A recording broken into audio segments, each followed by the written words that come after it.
Welcome to The Choice to Grow. I'm Scott Schwenk. Through these dialogues, we'll explore fresh perspectives and discover practical tools for navigating a thriving life that adds value wherever we are. I'll introduce you to innovators and creators from across our world who embody what it means to cultivate growing as a way of life. Let's prepare together. Take a deep breath in.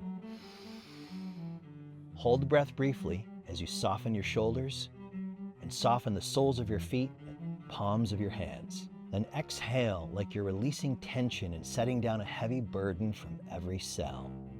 Now let's dive in. Welcome back, everybody. I am tickled and overjoyed to bring you this next guest, this dialogue partner, Layman Pascal. Layman Pascal used to be a Canadian meditation teacher, yoga instructor, and philosopher of Integral Metatheory, but he's feeling much better now. He does things like lead the Metamodern Spirituality retreats, host the Integral Stage podcast, and provide unique online courses. Layman specializes in Metashamanics. I was going to say Metashenanigans, but I think they're both true.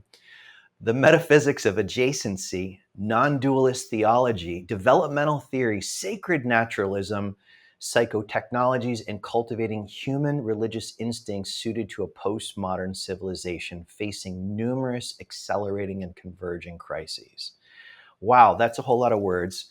I promise you that you don't have to understand the entire lexicon of language across the world to really get Layman's vibe. Layman's one of my favorite people, quickly became so. We met at a couple of conferences over the last several years. And what I appreciate so much about Layman is he's raw and real and funny and really good with words. Doesn't take himself too seriously except when he does. And is really good at bringing things together in such a way that the mind stops for a moment. So let's just see what you experience. I'm inviting you to keep your mind really, really open because you're likely to hear things today that are unfamiliar or hear them in unfamiliar ways. And in the unfamiliar, there's a huge opportunity. So rather than try and slot this conversation into things you already think you know, be brand new. What we could call beginner's mind. Just be curious. And we'll have a little practice here or there, some practical tips here or there. But really, this is the kind of conversation that's likely to be super beneficial the third listen. Not that you won't get anything on the first, but it's like soup. Most people who really know soup don't want soup the day it's made. You want it to sit around for a few days, mingle, everything gets, to do its thing together. And then you've got this incredible elixir of flavor. So without further ado, hi, Layman. Welcome. Have you considered calling this podcast the Schwenk Shack? I think it might even get more listeners, like radically so if I did that. Yeah, I feel like Let it get that's a a little name I could get schwanky. behind. Yeah, I could get behind that too. People wanted me to, one of my friends who's a product manager at Meta, he's like, you should be calling it the Scott Schwenk Show because it's about you. And I'm like, and this is an integral dude. I'm like, it's actually not about me. It's really, really not about me. And a big piece of what this is when it goes well is modeling collaboration without having all the answers, modeling collaboration, verbal and nonverbal collaboration. And something emerges that I hope is of benefit to folks. I So the love Schwank the Shack. concept of the choice to grow. It reminds me of, I don't know if you know Swami Rudrananda, who was a Kundalini teacher in the 70s, but he had this Oh thing yeah. about the wish to grow and used it as a way of opening up the regions of our body we think of as being chakra-like. And then you can feel into this area in terms of my somatic experience and my behavioral experience of this zone. I want to grow. You just repeat the wish to grow. That urge itself sometimes can just open up our centers in a really interesting way. and Yeah. align us with some kind of overall benevolent evolutionary impulse, evolutionary in a sense. I'm thinking I can see his one of his books, or maybe he's only had one, Spiritual Cannibalism. I can see it on my book stack. Great title, right? Yeah. What does that evoke for you, spiritual cannibalism? What does that seem to point to? What is that? It means we feed on each other in order to grow. Mm. Yeah, his chief disciple that took over the entire scene, I've known, and he said everything is food for something else. Maybe that was Rudy saying that, Rudrananda. Everything is food for something. Like, Yeah, and wow, then that that's a whole depends on mind the blowing. levels in yourself that you know how to eat with. And I've been with a lot of teachers, and you can uh, there's an interesting thing that happens is that some students are like always on about what the teacher said. And other students are like, who cares what he said? We're here to like suck up some kind of experiential vibe this guy's putting out. Yeah. So what of that? Like I was just talking to one of my teachers recently who was talking about teaching large gatherings in Mexico. This is a tantric teacher, and she was noticing she had to actually stop the conversation in the room. She said, "Okay, what's good? No, what's going on? What is happening?" Because she felt like this sucking sensation, literally sucking energy out of her body. And several of them said, "Oh, well, we were taught that when you go sit with a teacher, you're supposed to suck as much of their prana as you possibly can." What of that? That's interesting. Um, and it's very hard to tell because there's a number of different interpretations that could come to bear on the same situation, right? It maybe Right. Um, there's a mode in herself that would be ready for that kind of thing if she knew it was happening. Maybe different temperaments of people do it differently. Maybe the way they're trying to suck energy is not as mutual and generative as it could be, right? Some people are, we talk about things like psychic vampires and also like narcissist is kind of a colloquial way to say psychic vampire, people who you talk to and later you're drained, right? Yeah. So there's a way of taking energy from people that's no good, but there are other ways of taking energy from people where you both leave energized. And if you don't both leave energized, then there's something wrong with the way the contact went down. I want to So there's triple click probably a, onto that yeah. right there as an ethos and as an aspirational movement towards life for all of us. Like, will we choose to grow in a way that every interaction leaves us and the other person more energized, that adds value? Whether we want to have them to dinner or not is not the question. And this, for me, opens up the real view that took me years to hear, and then many more years to begin to be able to live from, which is to notice the difference between the universal energy that moves through a teacher or a person and does the transformation, and the particular body and personality of the one it's moving through. Said another way, there's the sun in a prism. The prism is not the sun. You could argue that it's all made of the same substance, but sun moves through the prism. The awareness moves through a teacher and gets refracted in some ways by their personality.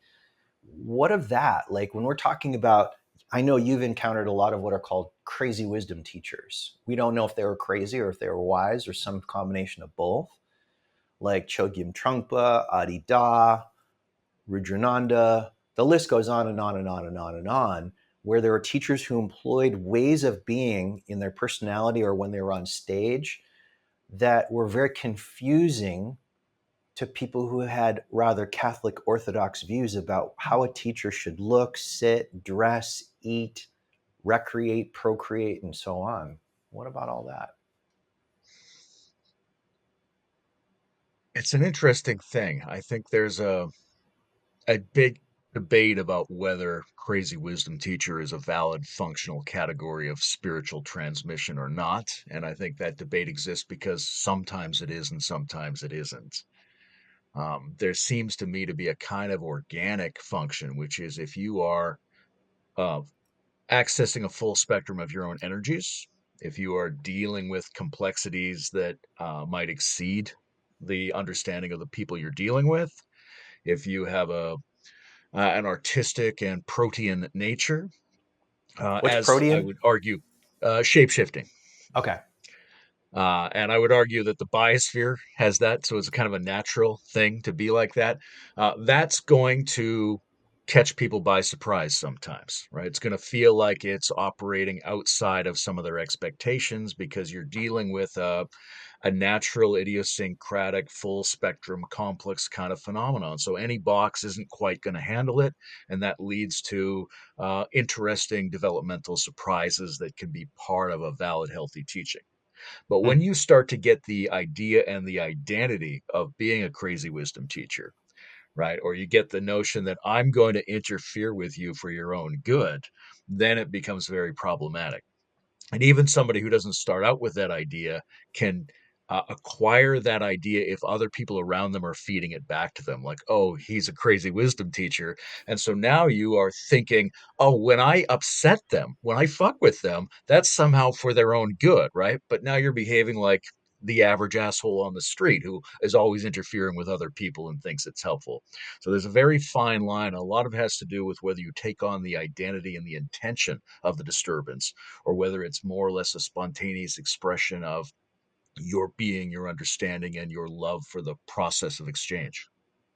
So that whether we take on the identity of the disturbance, I mean, I feel like it's easy for any of us to have a disturbance with another human being, whether it's behind the windshield of my car with another driver, or somebody who's, on the customer service line or the internal revenue service or whatever it might be. Easy to have a disturbance and so easy to take it on as an identity, as you're talking about. Like, how, so Layman's an alchemist, and maybe we say what a little bit about what that means to you.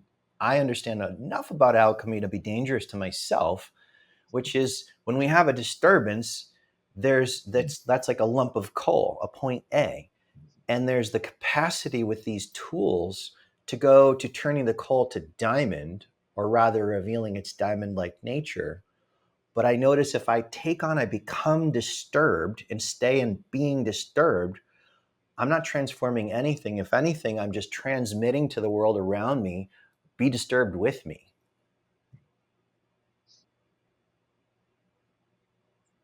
It's a endless set of nuances and sophistications. So you start in a very basic way with disturbance, right? The first thing is you have to have some um, basic level of self-control, prefrontal cortex ability, human civility, whatever that is. You have to be able to not just indulge in the animal reaction as it comes up, right? So unless you can sort of stop yourself, there's no other options available. But if you can do that, then what?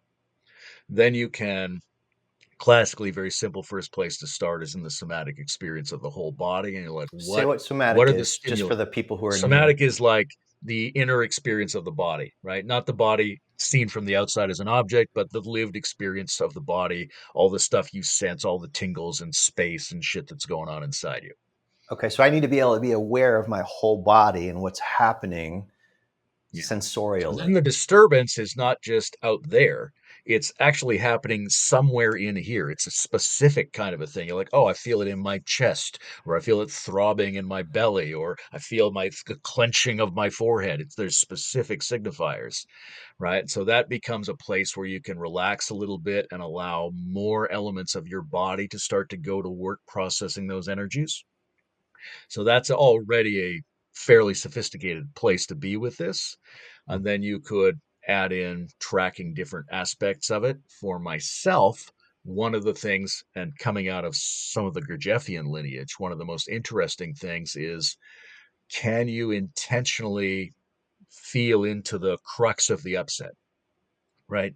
Not the general swirl of the circumstance, and not the story about the situation, as real or unreal as it might be in any given moment, but what's just the grr point, the point that actually really hurts.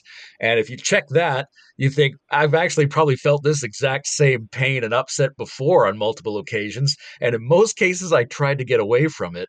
What if I tried to get into it? What if I tried to feel the point that really hurts, that really bothers me about this?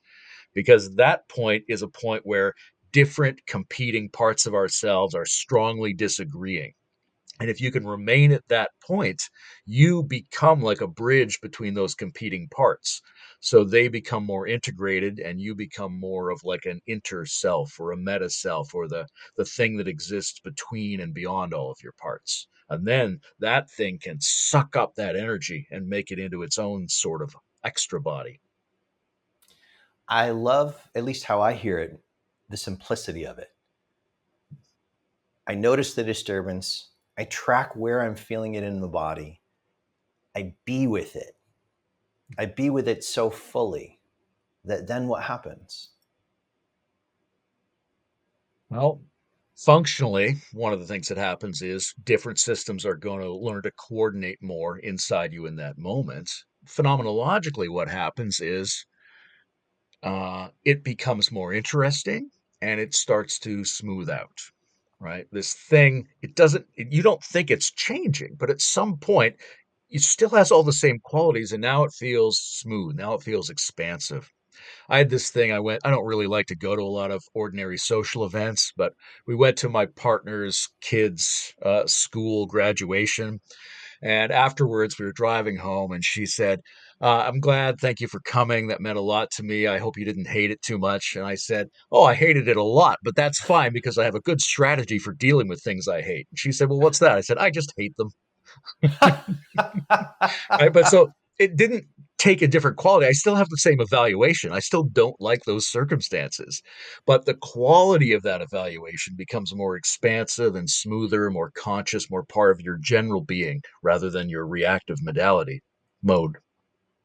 And then being at said event and then like basically energetically alienating everyone. So what is it to act? What do you mean? Let's unpack that a little bit, because there's a lot in that simplicity of when I hate, I just let myself hate. Some people might not be hearing that at all in the way that you're meaning it. Like how I hear it is, oh, I'm not pressing against something. Therefore, there's space for it to resolve itself. But what would you say about all that? There's a really interesting distinction in two kinds of self processing, self work, right? And sometimes they're thought of as Eastern and Western psychotherapy. Um, there's a Western approach which says you've got these energies and it's like a hydraulic system. You've got to vent these energies. So if there's any trapped in there, you got to go back and identify with them and re experience them and move them through and get them out. Then there's this other approach that I've heard referred to as Buddhist psychology, which says everything you do is training your brain to do more of that thing. And so if you go through your negative emotions, you're just getting better at having negative emotions. And you're like, okay, these are two very interesting theories. So what can I do to bring them together? What is it that I could learn from Eastern psychology, let's say, that could make Western psychology more useful and less problematic? What does it take to make the experiencing of a negative emotion into a positive healing thing rather than a self indulgent and shadow practice thing? Right? And generally, it's what I would call coherence of some kind. Now, sometimes another person can be that coherence for you, but if you can do it yourself, you are in a generally expansive, awake, clear, buzzy, hangs togetherness kind of state. And from that, you go into these experiences. You're going to re-own them, and then you're going to come back out of them to that state. So it's providing the context for your experience of the negative emotion. So if you're uh, hating from that expansiveness, then the hatred energy is transformed and starts to diffuse back into that expansiveness. You learn something about yourself. You recover the energy that was stored in that reaction, and you return to the expansiveness. Without that expansiveness, and you're just identified, you're just locked down in that experience, then you are just practicing being an asshole. Yeah. I guess I had a lot of practice being an asshole growing up. And, yeah, at the same time, tongue in cheek, but also compassion, like most of us probably have had a significant number of experiences, whether we see them that way or not, that were troubling and difficult at times of life when we did not have even close to these understandings, that seem to maybe sometimes come up all at once as sensations and reactions to a simple moment. And then I've lost myself. I've lost my sense of where my feet are. I'm taken over by the passion of needing to make something happen or push it away. How do we get to the point of being able to use these technologies more consistently? What's our task? Mm-hmm. Part of it is knowing more about them so that they come up more quickly in your brain, right? Part of it is having some really basic preliminary practices of pausing or controlling yourself or whatever it is that gives you a moment when you can think about how you're responding. If you don't have that moment, no practices apply whatsoever.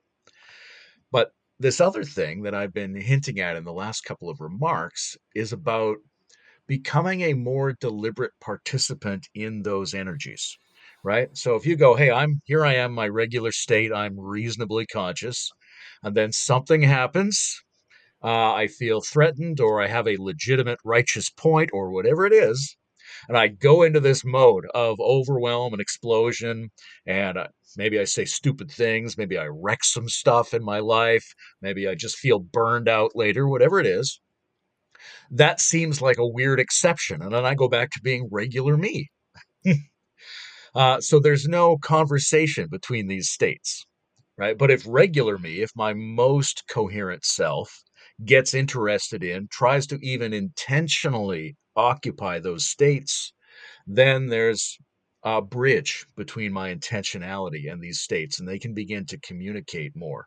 So that when I'm in my regular state, I draw more energy from the source of fuel that might go into my reactions. And when I'm in my reactive mode, there's more of my consciousness and intentionality and higher values involved. But none of that really happens unless you can sort of intend to be in the reactions that you're in. You have to kind of own them again. You have to bring your consciousness and purposefulness to that experience so that they are in contact with the experience's energies. One of the things for y'all listeners that I didn't mention at the beginning is Layman is a prolific writer, and he let out a book last year on Gurdjieff, who is an extraordinary teacher, controversial teacher, a series of essays that are, on one hand, really showing us some of these technologies through the lens of Gurdjieff and Layman's digestive process. But more so, they're actually magical movements of words meant to release awareness from its captivity and stimulate confusion, frustration, and irritation so that we can work with them. What do I mean? Well, the thing I'm going to pull on is a quote I heard years ago from Gurdjieff, where he says that in any one of us, there's a theater of selves, like little selves, little beings. Which I is speaking? And is that the real I? Verify the eyes. How does this all play into, we've heard parts work. We've, in terms of shadow, we've got all these little parts. Is that what he's pointing at? Like, we've got all these parts that aren't getting along, or these states that don't communicate with each other? First of all, the praise you're heaping on me in this podcast, where I'm like soup that's been left out for several days, and my book is very frustrating. It's just exquisite.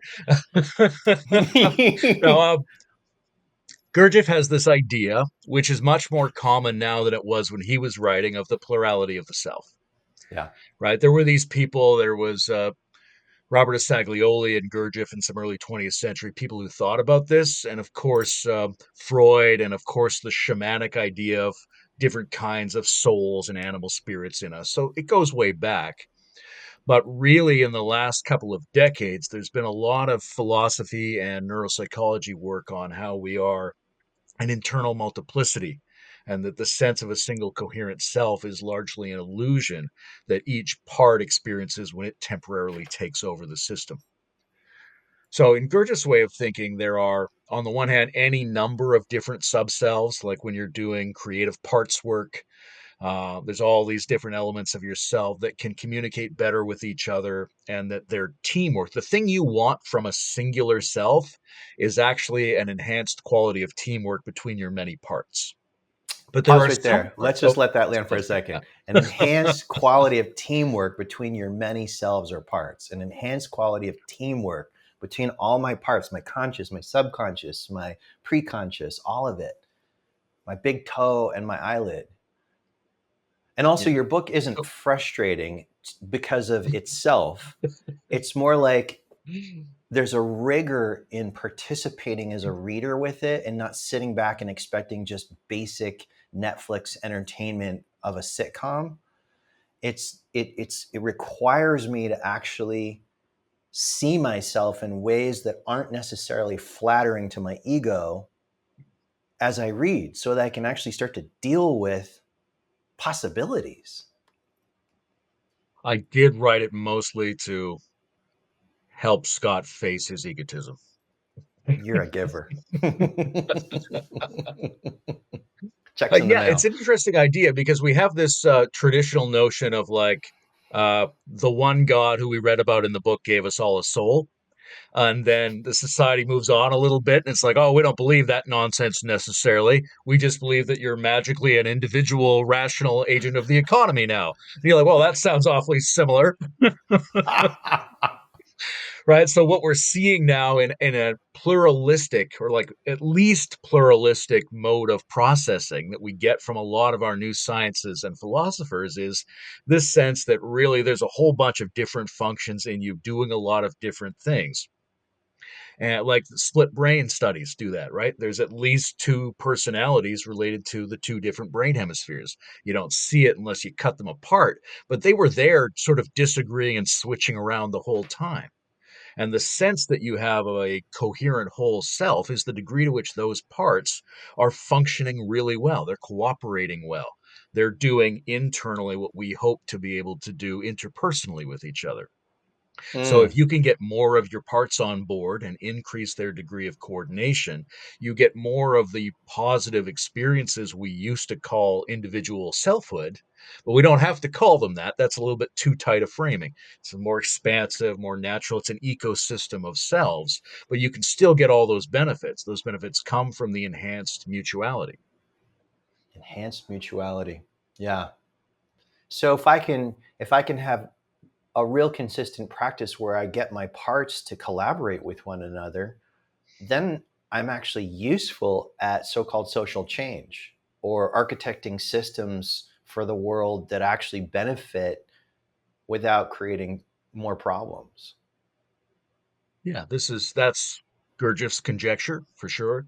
Hmm. And in terms of a book on occultism, one of the discussions around Zajic, this new idea, a different way of thinking about magic that we've been talking about in some other spaces, is the notion of a magical body, which is also a way of saying the more coordinated all your different, mostly subconscious parts are, the more you can be a participatory agent in the recreation of the reality that you're embedded in. Hmm. When you say recreation of the reality, that catches I'm a little bit. What I'm recreating the reality I'm embedded in. What is that? It's just, I mean, you call it magic, you call it art, you call it agency. It's just changing the things that are around you in order to create more value and experience, right? So because when If I you heard tidy up recreate, your room, you've recreated the reality around you. got it. I misheard that in a more simple-minded sort of way as like repeating the past. Mm. Yeah, and in some ways it is, in the sense that we imagine creation as a prior activity, right? But now you're going to join that process. It's not just something that existed in the past that you are now suffering from. And you're not just going to repeat it, but you are going to repeat the act of standing in the position of creation. But now it's in your hands. Hmm. Hmm. So I want to weave this in because in your new book, where you really unpack Zajic from a course you've given, you talk about a number of magical principles or alchemical or how life actually works energetically. One of the things you talk about is a constructive attitude of serious play. A constructive attitude of serious play. Serious play. Serious play, and I've been using the phrase serious playground to sort of like a blanket phrase to cover my work. And mostly I associate, I've done a lot of conversations with John Vervaeke, the cognitive scientist who lives in Toronto, which is the next town down for me. And he talks a lot about serious play and as like a summary way of describing a lot of things we've worked out in the science of learning and development now, right? That children figure out most of the basic skills required to be an adult through forms of play, right? It's not serious, it's not real, but it is serious in that it's required in order to become who you are, to become capable of living in this world. And you have to take it with a minimum degree of seriousness in order to really do it, but not so much seriousness that you get trapped in believing that that's reality, right? So let's pretend the floor is lava, right? You have to take that seriously enough to play, and you develop skills in doing so, and you coordinate with other people in doing so. But the floor isn't really lava, it's playful. So there's a kind of sweet spot between taking things too seriously and too lightly. And if you don't have both of those, Chogyam Trungpa said this great thing about, he said, how do you ride a horse? You hold on tight, but not too tight. Right. So processes of flow and development are like that. You can't choke them and you can't let go completely. So it's got to have some seriousness and some play to it. And that brings us to the place in ourselves where we can be participants freely and seriously without worrying too much about what the metaphysical baggage of the situation is. Mm. Yeah. So what I'm hearing is like we've got this economy of attention. I've got certain amount of attention, and as far as I can tell, it's literally the only thing I own that can't be taken away by a rainstorm, an earthquake, a bankruptcy. Like I've got attention, and what's going on with that seems to be the subject of all this work. Like what's happening with my attention, and that it seems to have creative power, the power to create and generate for better or worse. And like coming back to recognizing out there is not the cause of my experience. No. Ordinary things won't take your attention away, but high performance algorithms in a commercially oriented society might be able to steal some of it. Okay. Oh, there's extra incentive today to be good custodians of and cultivators of our own attention, which comes down to a couple of interesting factors. One is how much intentionality do you bring to your attention? And can you split your attention? Like, same as our muscles, you tear them and they grow, you tear them and they grow, right? So you have to be able to simultrack attention in a way where it pulls on itself as a kind of an exercise. And this special form of doing that, which I associate with liminality or betweenness or balance, right? A kind of sweet spot, like a half a trance where you're aware and not aware simultaneously. For me, that's the ideal mode for occult experimentation, for doing ritual, right? You don't want to be totally spaced out or totally lost in some other state of consciousness. You don't want to be confined to everyday conventional consciousness. You want to be able to move kind of fluidly in the neutral gear between those. And that's a great version of attention for undertaking a lot of different intriguing practices.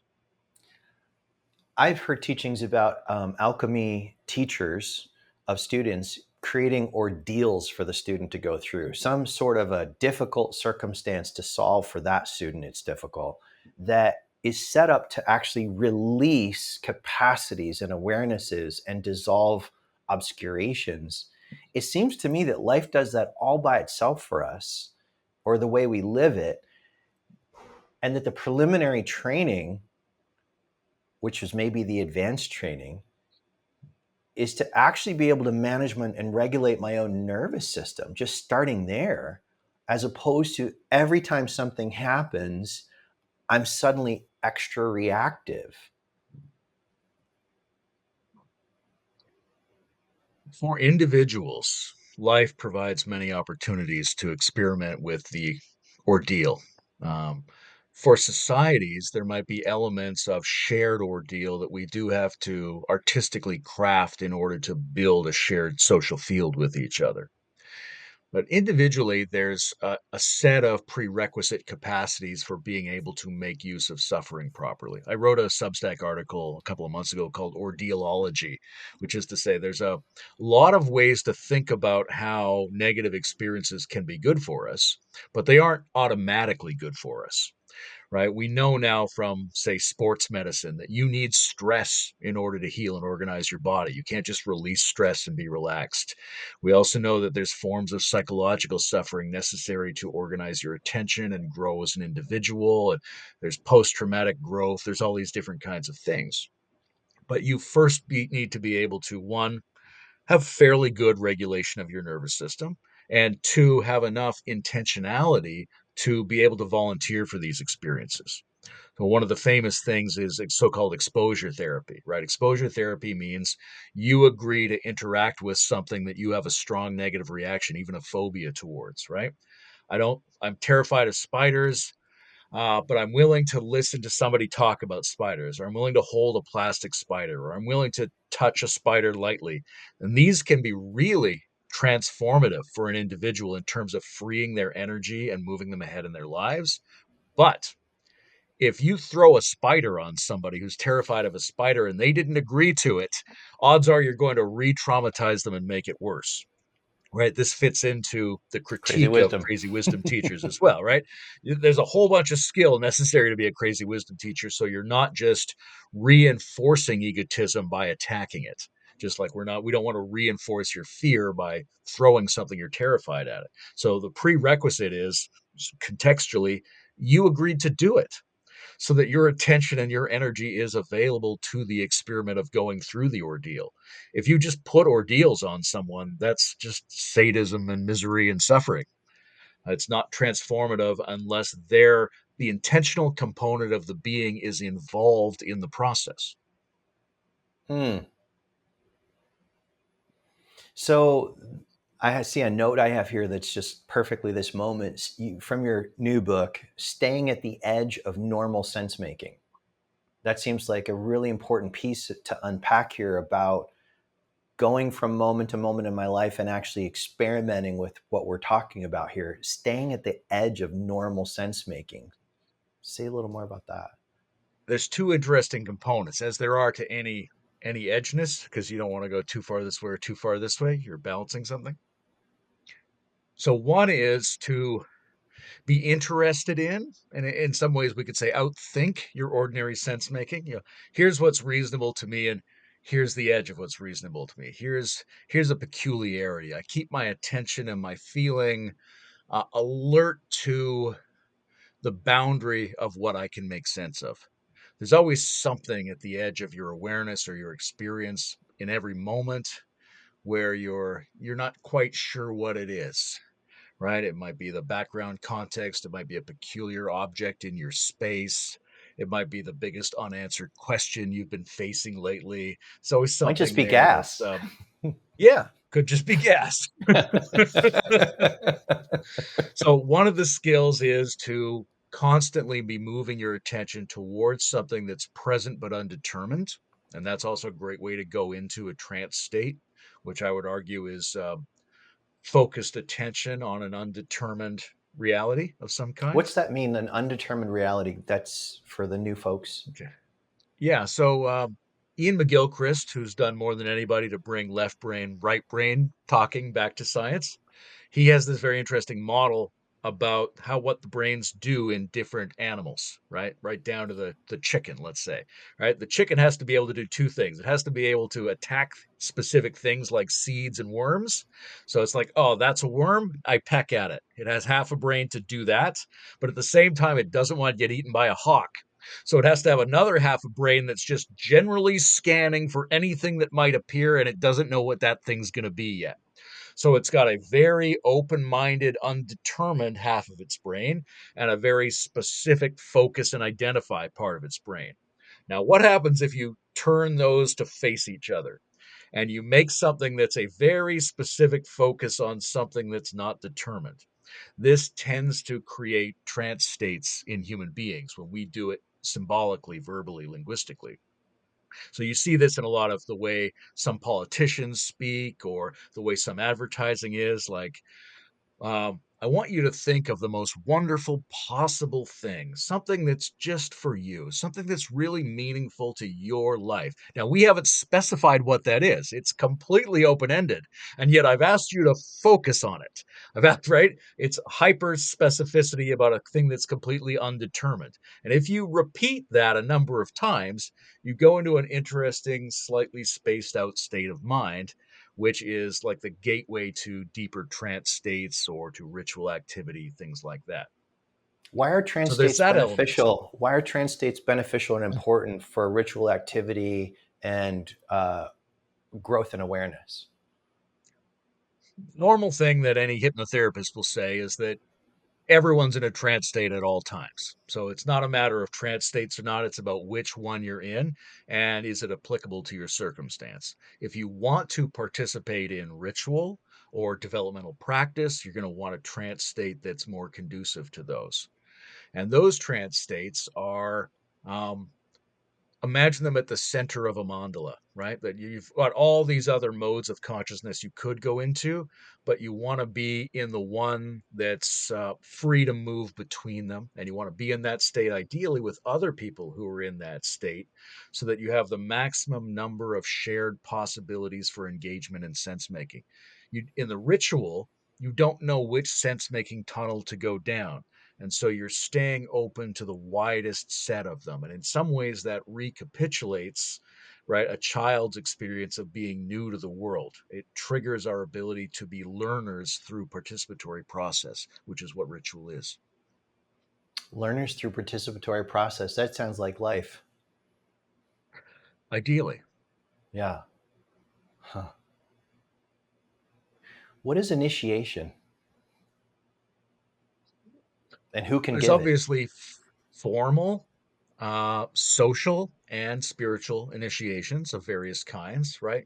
Anything where like here's your graduation certificate from high school. That's a kind of an initiation, right? Your first day on the job, all those normal things. First date is an initiation experience. And then there are these wisdom and transmission lineages that we receive from our ancestors and which are still around, sometimes start up afresh. And they have moments in which special forms of what seem like consciousness and energy and understanding are transmitted from one person to another in a way that puts them into alignment with each other, makes you a receiver of a kind of ongoing living serpent of knowledge that passes down through the ages. Hmm. And that can be structured, right? There might be rhythms to how those things are set up. There might be special circumstances that facilitate that. There might be special moods the individuals have to get into in order to do that. There's a lot of technical elements to that. But by far, the most common initiations are what they call self initiations. And it's not really self initiated as an intentional process in most cases.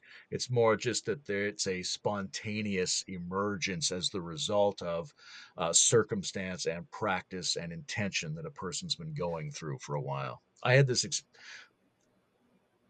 used to be really obsessed with trying to figure out what activated my most interesting states. Right. So you're doing a practice, and then all of a sudden something's amazing, and you wander around all day, and you feel like you're God or you're eternal, and then it wears off, and you're like, okay, I'll just do what I did yesterday, and it'll happen again, and it doesn't. Nope.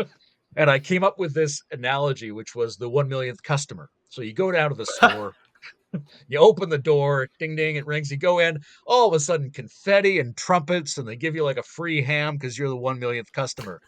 And then the next day you're like, oh, I'll just go down to the store and it'll happen again. But it doesn't because it was the result of 999,999 other trips and other people going into that same store. So you just have to go back to work in some kind of accumulating process and it pays off periodically. But you can't recreate states with the same practices that you remember doing just before they were initiated. So there's a kind of organic complexity to these spontaneous initiations. And in order to figure out how to work with them better, we have to dissociate them a little bit from the methodology we thought we were applying. Ooh. Okay, so I would like to dissociate it from the methodology of getting it from the past for a moment and be curious about initiations from the future and Mm, unpacking that in a way that makes sense to anybody who's listening, like what I mean or what you mean by getting it from the future, because it's so easy to look over our shoulder and go, well, these people from thousands of years ago who wore special clothes and outfits and special costumes and jewelry must know more and must have something more to give me than I have for myself. However, it's iterative. mm. And not that it should be thrown out, but it's iterative.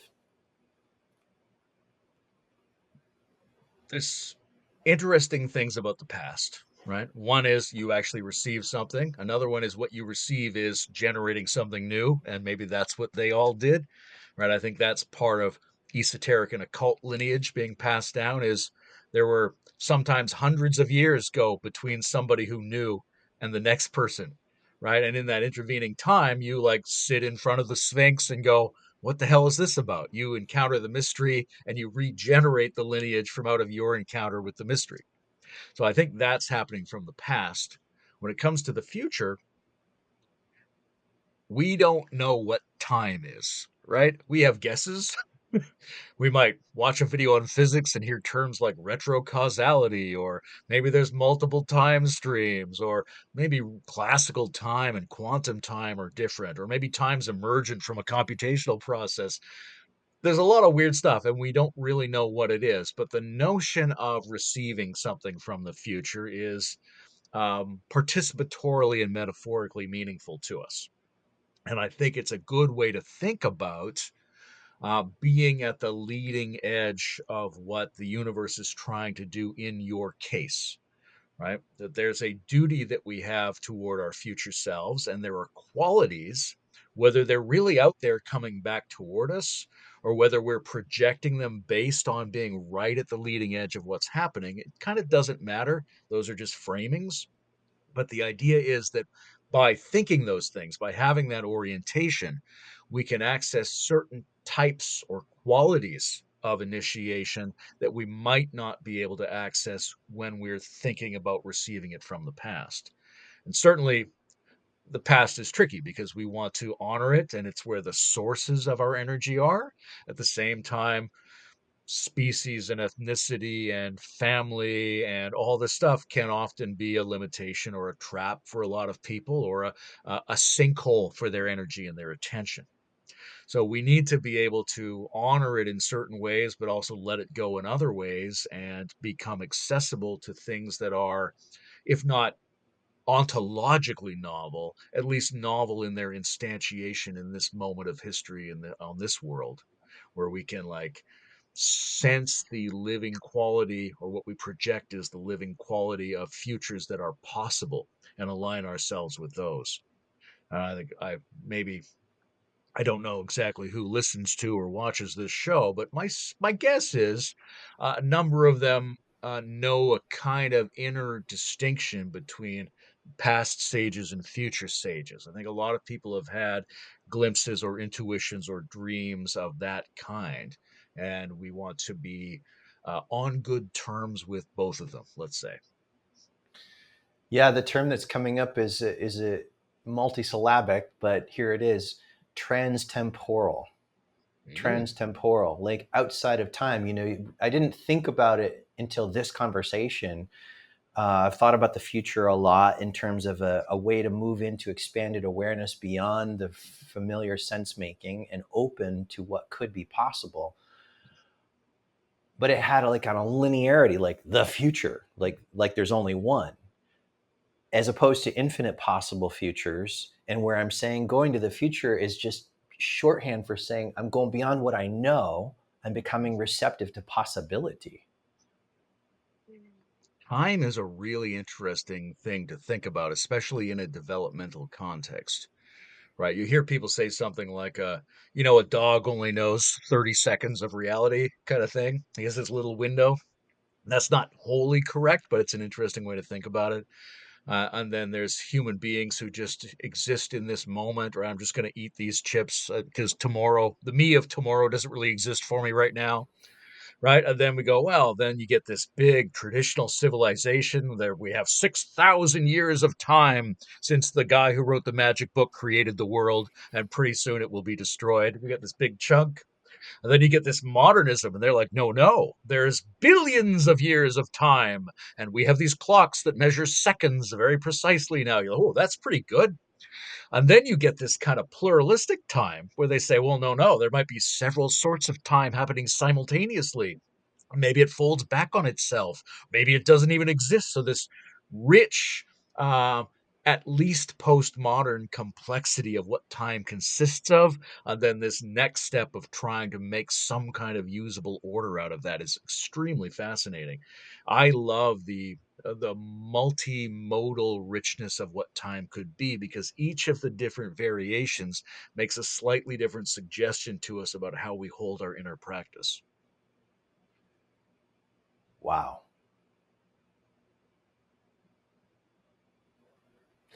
I have nothing to say to that other than I just feel stopped. The mind stops right there. And so I'm curious, am I touching liminal space when the mind stops? Probably. And if my mind stops as a listener, what can I explore if that's new to me? When I notice, wow, I'm just in a stillness right now. I want to be here. I'm not necessarily tracking word by word all the content, but something's happening for me while I'm listening. And I'm noticing this increasing space between thoughts. How can I play with that? How can I have some serious play with that? Mhm. The two most obvious things you can do with that are, on the one hand, um, try to hold to it a little bit, try to stay with it, try to undergo its pressure a little bit more. Treat it like, if you were like, you lived on a mountain and you were going to move higher up on the mountain, you'd have to learn to breathe in that air. The pressure would be a little bit different. So imagine it's like a different atmosphere with a different pressure. And by sort of like letting yourself experience the pressure of it, you're allowing your body and your brain to adapt to it. And so you can start to become an inhabitant of that space. And then the other thing, which is just as valuable, maybe more so, is come and go from it, right? Get really good and have a really good conscience about going into it and coming out of it, going into it and coming out of it, because it's not something where you have to be a mystic specialist in that particular aspect of experience. It's just a normal part of reality's panoply, the multifariousness. Using words that are too big here. Reality has a lot of different facets, and you want to be able to move through all of them. So every time you can come and go from one of them, that's great practice. I'm really like sucking up every bit of this conversation like it's nectar. For me, it is, and because it's so easy to get pulled. I see for human beings, my students, my clients, friends, even me at lots of different moments of the day, get pulled into like there's some story I'm living. I'm the hero of the story, and I have to solve it. And once I solve it, everything is going to be lovely. And this kind of mono myth of a linear flow of time in my life that's getting me somewhere that's better than here.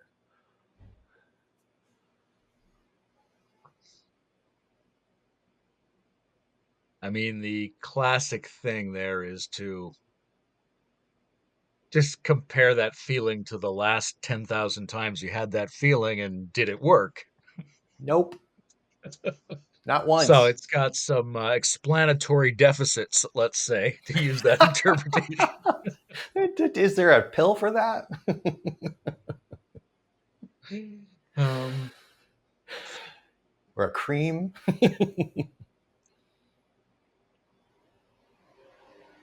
you have to some degree, be in contact with the state that you want in order to proceed toward it. And this is the thing that I see. I'm currently giving a course called Prospering. It's a 90-day course. It's a work. It's an alchemical working. It happens to have some possible information in it, but it's really a participatory exploration of how am I meeting the moment? What am I projecting onto the moment? Everything we're talking about here for me at least, is a release from this trying to strangle something out of reality that's already here. Like all these teachings I've been freshly diving and revisiting that I've studied for years about the hermetic laws of alchemy, loosely often called the law of attraction, so much more than that. But like how energy actually works, independent of anybody's religiosity, how energy works and how it fits into prospering health, wealth, wisdom, and love. They all say some version of the same thing. I have to be actively practicing the state that I would experience when the fulfillment of my desire has happened in advance of the fulfillment, or I don't stand a chance.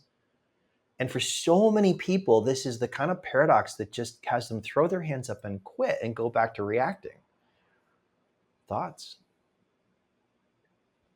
I think there are at least three usefulnesses to that kind of approach, right? On the one hand, there's a kind of uh, is it part of the mechanics of reality? And as far as I'm concerned, in Zajic and occult thinking, we can be pretty agnostic about does this drive the mechanism of the world, right? Will I really get this thing because I had this feeling? Maybe yes, maybe no. You don't have to decide. You can just experiment and see what happens. We don't need to draw conclusions about reality. Maybe it works, maybe it doesn't. Here's what definitely happens is in order to be your optimal self, you have to be able to go into flowing modes, which are modes of function. And those modes of function are associated with your ability to embody the values that you're working on, right? You can't just uh, achieve a good, like many people have this experience where they're so upset by something that they want to fix that they end up doing a very shitty job trying to fix it, right? Because you're not in your mode of optimal function. To get into your mode of optimal function, you have to be in contact with your actual values, which are positive feelings associated with the thing you're working on. So there's a sense of that's very practical. You have to feel some success in order to be successful enough to try to succeed at things. And then you could say there's a very not reductionistic but simplified version of this, which is does your brain know enough to be able to experience the win even if you were able to attain it, Mm. right? So you could take somebody in and go, okay, I'm here to help you. I'm a psychiatrist or a counselor or a life coach, and what I want to do is help you. What do you need?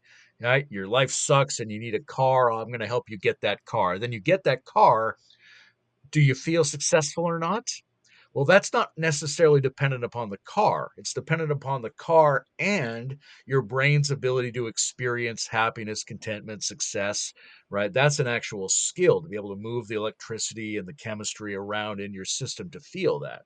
So, in addition to working on your manifestation projects by straightforward and sometimes non straightforward methods, you have to be practicing the capacity to be content, to be happy, to be satisfied, to experience the biochemistry and the posture of what it's like to get what you want, so that if you get it, you can actually have the satisfaction you hoped it would bring. Hmm. Hmm. So many things come to play on being able to do that, and it makes me consider that one of the real possibilities of so-called manifestation work or prospering work is not about the so-called outcomes of things and circumstances, maybe the meta circumstance of freeing myself from my presets, my preset reactivity, my preset attachments and aversions, and being able to be resilient, adaptive, and playful with whatever is showing up. So I wrote this Gurdjieff book and I'm working on this Nietzsche book. And in between, Parallax wanted to turn a course I did into this third book, right? I'm actually sort of, it's happening now, but I'm less involved in that one. It's something they've been working on. My focus is on Nietzsche right now. And Nietzsche has a lot of very interesting things to say about value. One of his great phrases is, he who despises himself still honors himself as one who despises. And what I unpack from that is even to make a negative evaluation means that you are in contact with value, right? Even if you go, the universe is meaningless and I suck, right? Well, how did I determine that? I had to have access to the thermometer of evaluation in order to make that value call.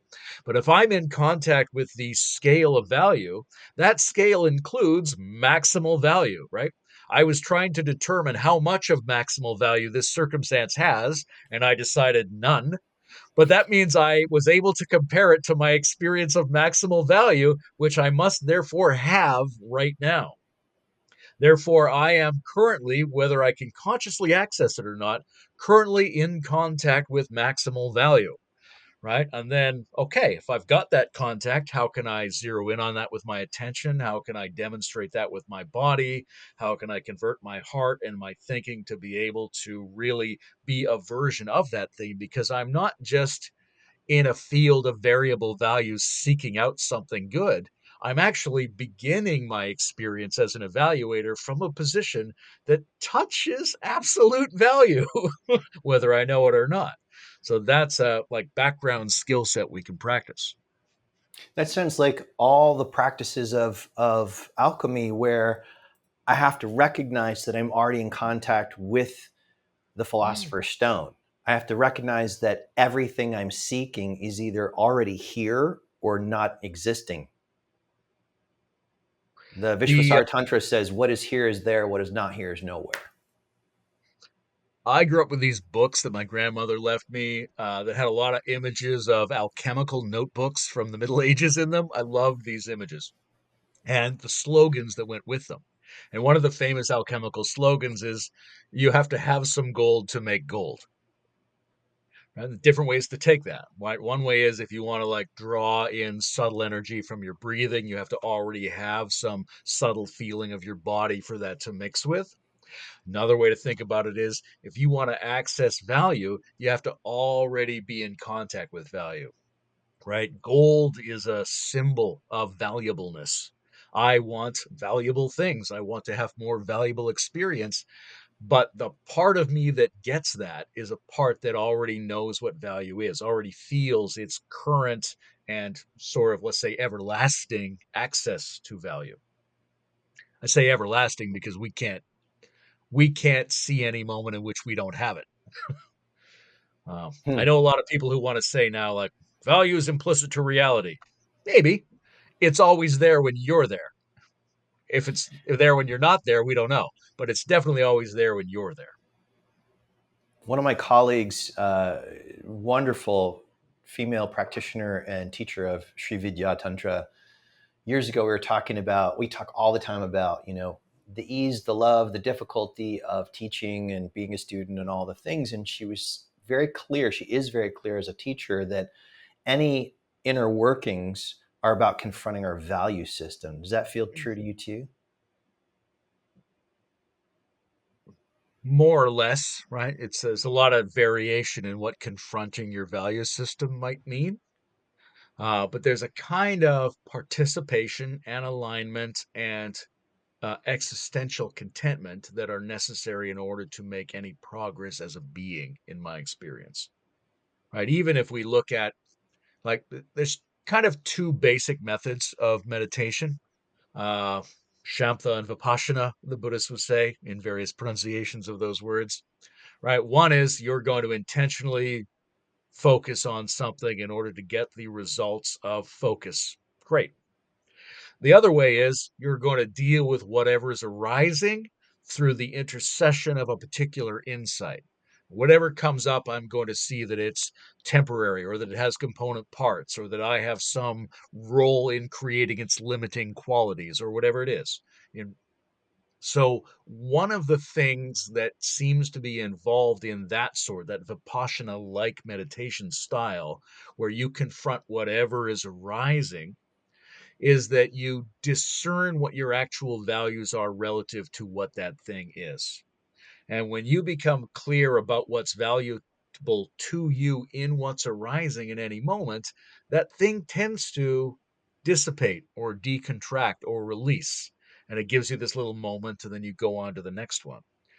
So if you're trying to figure out the solution to a problem, very often there are very basic things about your relationship to that circumstance, which, if they come up for you, allow you to dispense with the rest of the considerations, right? Like, what am I going to do about food in my life? You're like, well, there's all kinds of potential solutions, but really, I'm going to have to try to eat well. That's valuable. I'm going to have to try to enjoy myself, and I'm going to have to accommodate circumstances as they show up and other people. These are all valuable to me. And outside of that, there's really nothing I can do. I'm going to have to operate in those values. And then that becomes so obvious. You'll, well, of course I would. No matter what the solution is, it's going to involve those values. And then your brain's like, well, okay, we don't have to worry about that right now. It's clarified by our values. And if you do that to everything that comes up for a while, like if you sat for a half hour and did that, you can get into some extremely released and super valuable seeming states. Hmm. Values. So here's a value question, and I ask every guest this. So my favorite quote from Shunryu Suzuki Roshi, who opened the Zen Center of San Francisco in the 60s, A crooked cucumber. the crooked cucumber, none less, said, "Death is certain, the timing is not. What is the most important thing?" So, Layman, death is certain, the time is not.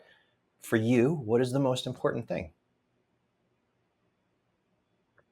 I'm I mean, there's life practicalities, like the things I'm going to focus on, people in my life, creative activities, my participation in these overlapping developmental, transformational, regenerative communities, my love of my inner practice. Those are all circumstantial elements. They're very high on my list.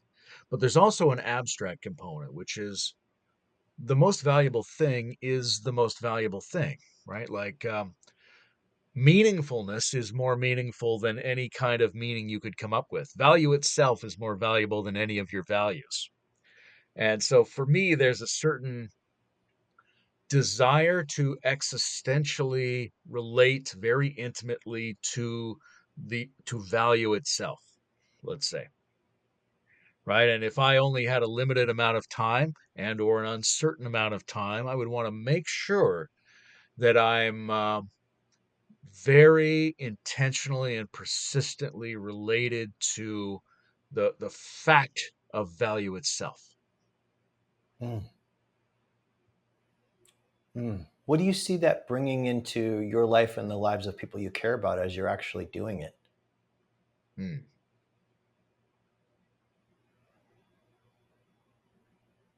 First of all, like we were just saying, Mona, a kind of a clarity, right? It allows you a certain distance from the social and psychological problem solving that we're always engaged in.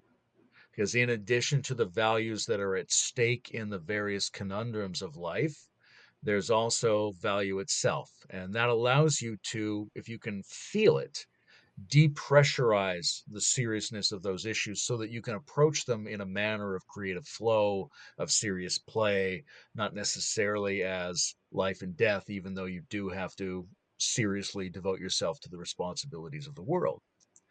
But the other thing it brings in is a kind of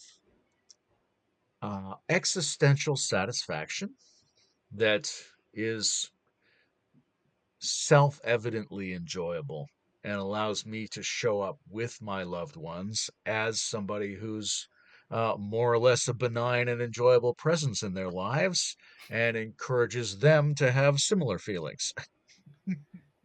I mean, it almost sounds to me like that valuing is the verb version, the action version of love.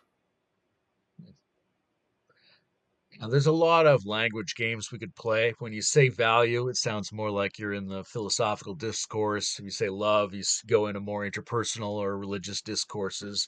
But they're all ways of signifying a um, useful, maximal, emotional coherence and existential satisfaction, which is the thing we hope all of our desires will bring to us, and which our desires only sometimes and temporarily bring to us. Hmm. Hmm. So let's just say it's the end for that Layman Pascal body. All your writings are gone, just burnt up. All your talks are gone. You can leave something like, I don't know, three, give or take, three important things behind for people. What might they be? Which people? Well, which people do you want to leave three important things for? This is totally made up. This is a serious place, so we're Yeah. just gonna do this however we want. Gonna need more details on this completely imaginal situation. I need some certainty here, please, before I conjecture possibility. Hmm.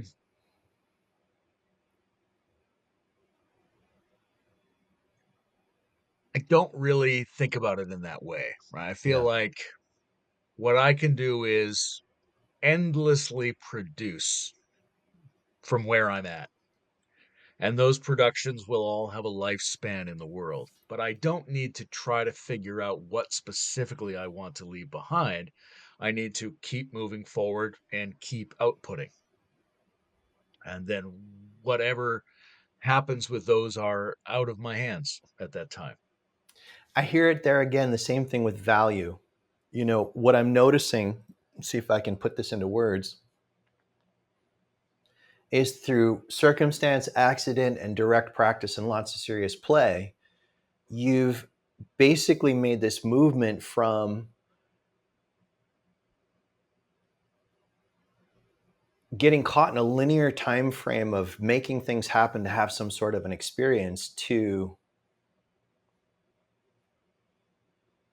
what are the qualities I'm bringing as an experiencer to the moment.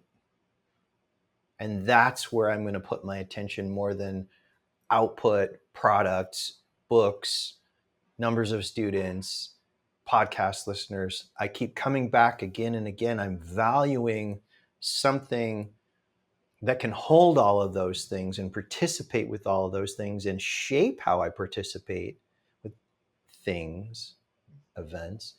But that's not where the focus of my attention is. Am I tracking with you? I relate to that, and I would add that it's was not my plan. Uh, that's not something I would have tried to do necessarily. It's not like I like, oh, it would be a good idea to just be in the present moment and participate with what's coming up. Yeah. Um, I have pursued various practices and ideas and forms of self-expression for a long time. And for a while now, there's been a shift in my sense of myself as an existential being, right? I don't always have to check on it, but when I check on it, it seems like it feels different than it used to feel. It feels like something got solved, that it wants to give me like a thumbs up whenever I check. So there's some like underlying human existential conundrum that was resolved. And as a result, when I try to figure out how to live, I don't live around trying to solve that thing, either trying to solve it as under the cover of the different elements of life or trying to solve it as its own special spiritual existential problem. It seems like that feels resolved. Now, maybe there's way more to go. Maybe there's 30 more levels of resolving that. Fantastic. I'm looking forward to that. But what it does is it depressurizes the rest of the experience so that I can go, yeah, I don't have to worry about all those directions. I just have to sort of show up and participate because the thing that would draw me out along those different directions, that thing's more or less taken care of. Yeah. I don't know if it's similar or different in each person. As you talked about this thing that solved itself, there's a palpable sense of something that feels very similar over here. It's so subtle that when my nervous system is particularly maybe overwhelmed and I'm busy, lost in a certain projection, reaction, I don't notice it. But when I check on it, it's here. this awareness is here, and it de-escalates my nervous system when I check on it. It de-escalates my attachment to particular outcomes in favor of this trusting in this something, this underlying something that's always here and always well. And I think that's something we recognize in each other, which is part of what makes our interactions so interesting and pleasurable. I have the best time interacting, chatting with you, whether it's in the back of a car or wherever we are, because I have the experience that you foreground the relationship over any activity we're involved in. And my experience is with you, it's assumed, unless somebody's just egregious, it's assumed that the relationship matters and is always intact and doesn't need monitoring. And yet my experience is the predominant thing with you is we're already connected, all is well, and everything that happens along the way is play, fun, and discovery, even if it seems terribly serious. That is how I feel. Now I've got like a certain like rational robots that guard it a little bit, and certain moral robots are like, yes, what about the fight against evil? You're like, okay, okay. Yeah. But basically, yeah, absolutely. The relationality is secured and essentially good.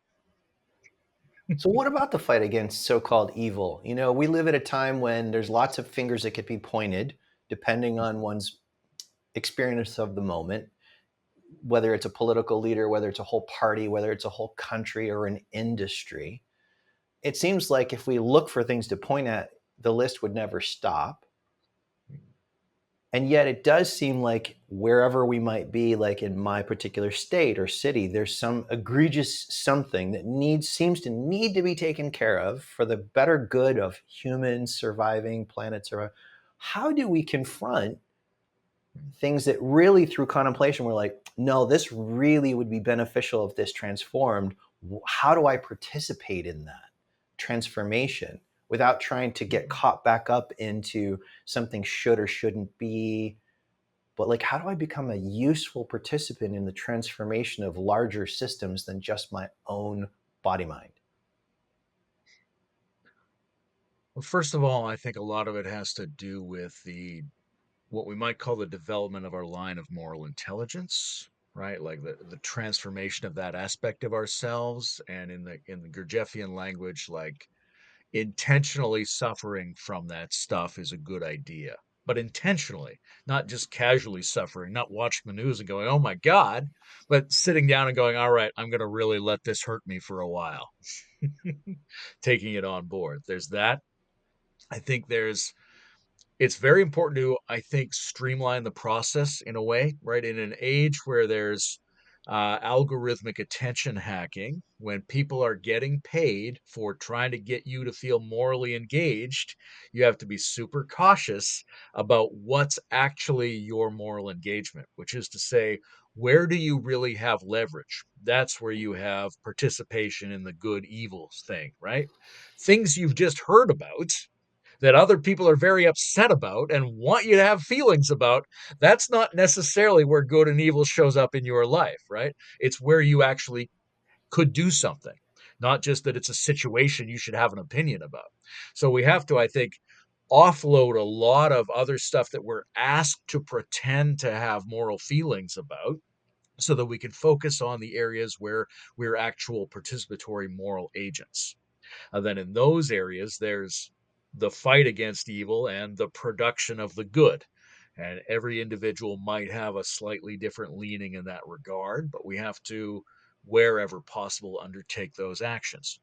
Uh, Given the extra thing, which is we have stupid human brains that will define things we don't like and people who aren't us as evil, or anything that threatens us as evil. And so we have to be able to discriminate what the threshold is. Where is this something that bothers me, something I don't like, something that belongs to another team? And where is this something that for human beings, for living beings, is fundamentally a regression of the emergent evolved value that exists in the world. So, right, so there is a line where people have to be protectors, defenders, and warriors, but not everybody has to do that equally, because there's also this line of how do we produce things that bring more good into the world? Right? And both of those are equally a struggle in the so-called good-evil plane that we have to responsibly undertake. So, like an Yeah, and it's example so. would be, Go on. I always think water purifiers, right?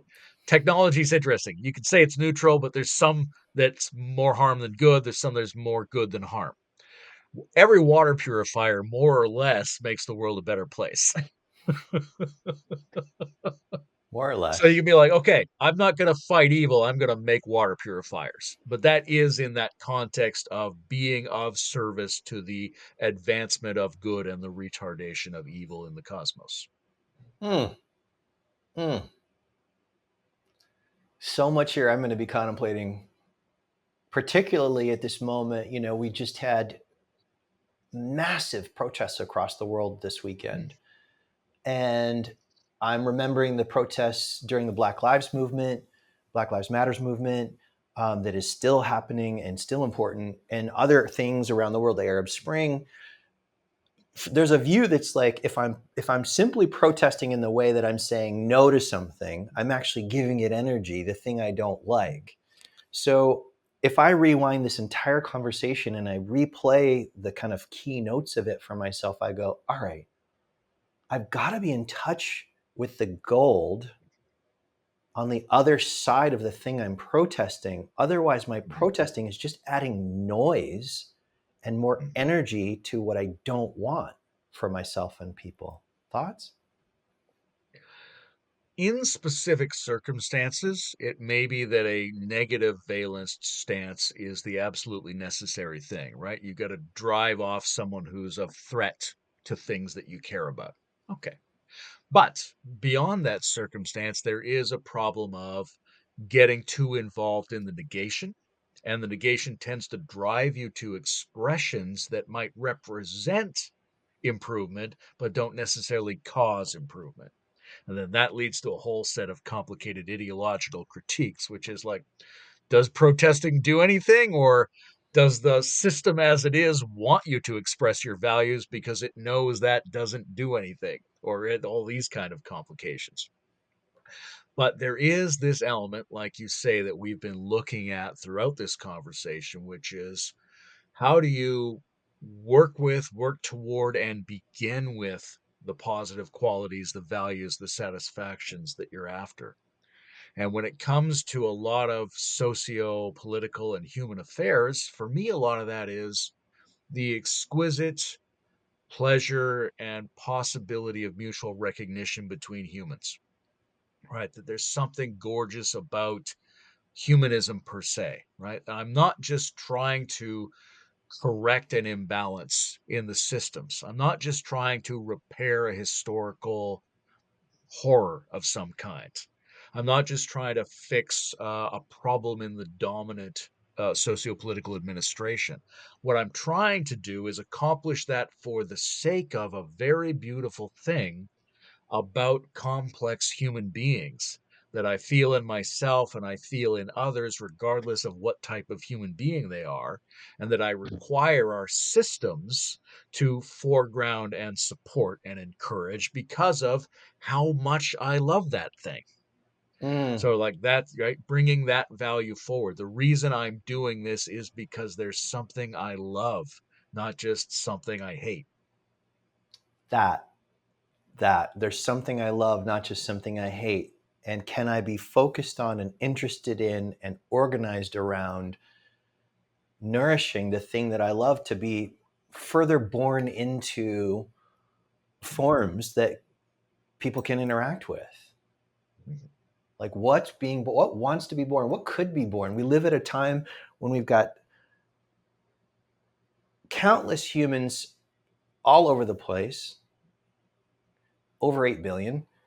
How do we organize forms of social safety net or organizing forms of institutions so that there's an optimal flow of humans and resources that's regenerative for that many people. And I feel like we've got to do a lot of inner work. We need to do a lot of inner work to become capable of collaborating and intuiting these kinds of possibilities, let alone supporting them to be birthed, especially if it's going to take more than one human lifespan to birth something like this into existence.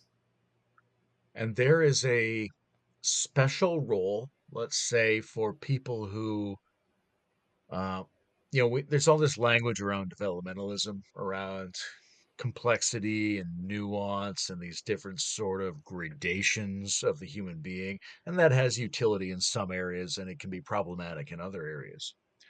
But people who are capable of seeing and feeling and appreciating the diverse richness of the human experience, they have something important to contribute to the general discussion, because it's very hard to love the human, love humanity in a way that isn't just nominal, isn't just a Hallmark greeting card that says I'm in favor of humans, right? That really loves the human experience. In order to do that, you have to appreciate the complexity of it, right? You have to be like, oh yeah, it's really tough to be this thing, and you're always going to have these choices, and sometimes you're going to feel this thing, but you're going to do this thing, and you're going to have this value, but actually you've got this value too. And you're going to look back and be like, oh, I behaved poorly under those circumstances, or I feel these 10 different things. Right? It's a really rich, complicated jungle kind of a being to be a human being. And the more facets of it, the more contradictions within it that you're capable of seeing and appreciating and uniting, the more you're capable of demonstrating and helping others to see what's so beautiful about this kind of being, which is the basis of taking a moral stand in the world. Wow.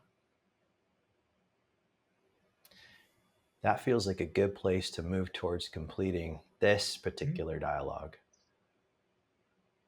Yeah. Thank you so much for just being you and showing up together. I love connecting with you. I love dialoguing with you.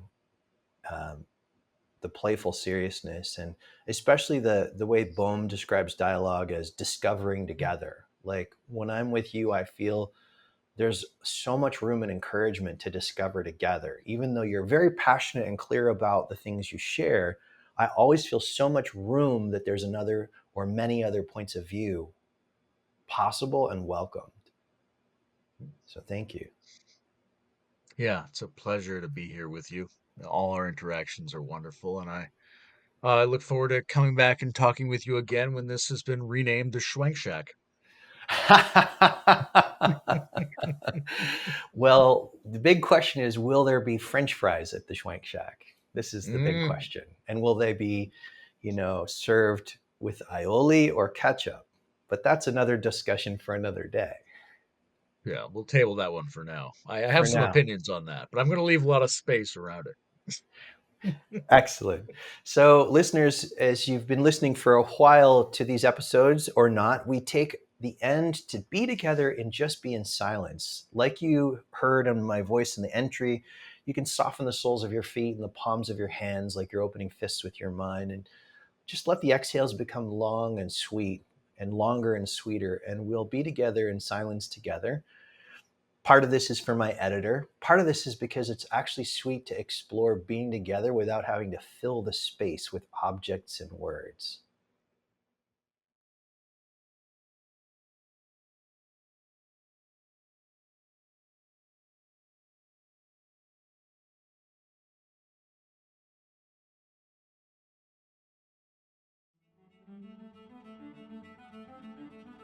Loving the episode?